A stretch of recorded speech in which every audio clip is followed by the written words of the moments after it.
જીલિયા કાંડ રામધણી farm house પર bulldozer ફર્યું, Bhavesh રબારીનું સામ્રાજ્ય ધ્વસ્ત। પાટણના જીલિયા કાંડમાં તંત્રની મોટી કાર્યવાહી, ભાવેશ રબારીના ગેરકાયદેસર બાંધકામ પર કાર્યવાહી।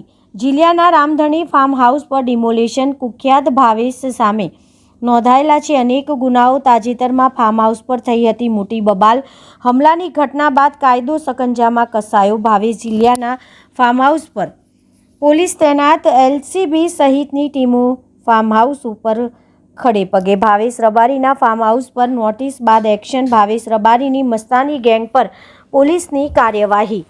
ગુજરાતના ગુનેગારો સામે સરકારનું કડક વલણ યથાવત છે। પાટણ જિલ્લાના ચાણસ્મા તાલુકાના જીલિયા ગામે બનેલી હિંસક ઘટના બાદ તંત્ર એક્શન મોડમાં આવ્યું છે। કુખ્યાત શખ્સ ભાવેશ રબારી અને તેની મસ્તાની ગેંગ દ્વારા આચરવામાં આવતી ગેરકાયદેસર પ્રવૃત્તિ અને તાજેતરમાં પોલીસ પર થયેલા હુમલા બાદ આ કેસના મુખ્ય આરોપી અને કુખ્યાત શખ્સ ભાવેશ રબારી દ્વારા કરવામાં આવેલા ગેરકાયદેસર બાંધકામ પર હવે તંત્રનું બુલડોઝર ફરી વળ્યું છે। ખાસ કરીને જીલિયા ખાતે આવેલા તેના રામધણી ફાર્મ હાઉસને જમીન દોસ્ત કરવામાં આવ્યું છે। ગોચરની જમીન પર દબાણ દૂર કરાશે। જીલિયા ગામમાં આવેલા રામધણી ફાર્મ હાઉસ પર હાલ જેલના સળિયા પાછળ રહેલા ભાવેશ રબારીએ સરકારી ગોચરની જમીન સર્વે નંબર 166 પર ગેરકાયદેસર કબજો જમાવ્યો હતો।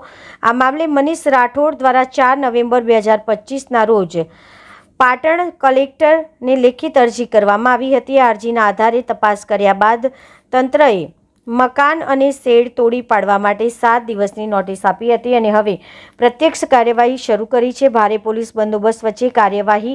ડિમોલેશન દરમિયાન કોઈ અનિચ્છનીય ઘટના ન બને તે માટે જીલિયામાં છાવણીમાં ફેરવાઈ ગયું છે। અધિક કલેક્ટર, મામલતદાર અને ટીડીઓની હાજરીમાં લોકલ ક્રાઇમ બ્રાન્ચ, એલસીબી સહિતની પોલીસની ટીમો તૈનાત કરવામાં આવી છે।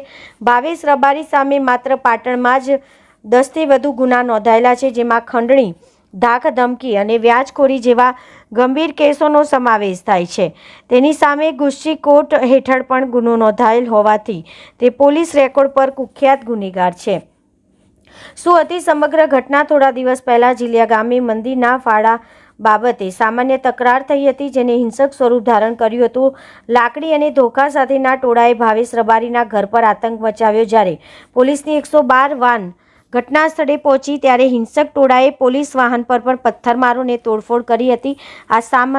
આ મામલે પોલીસે પોતે ફરિયાદ બનીને ગુનેગાર સામે કાર્યવાહી કરી છે અને અત્યાર સુધીમાં 3 ઇસમોની ધરપકડ કરી છે। તંત્રની આકરી કાર્યવાહીથી સમગ્ર જિલ્લામાં ગુનેગારમાં ફફડાટ વ્યાપી ગયો છે અને પોલીસે ગામમાં શાંતિ જળવાઈ રહે તે માટે ચુસ્ત બંદોબસ્ત ગોઠવ્યો છે।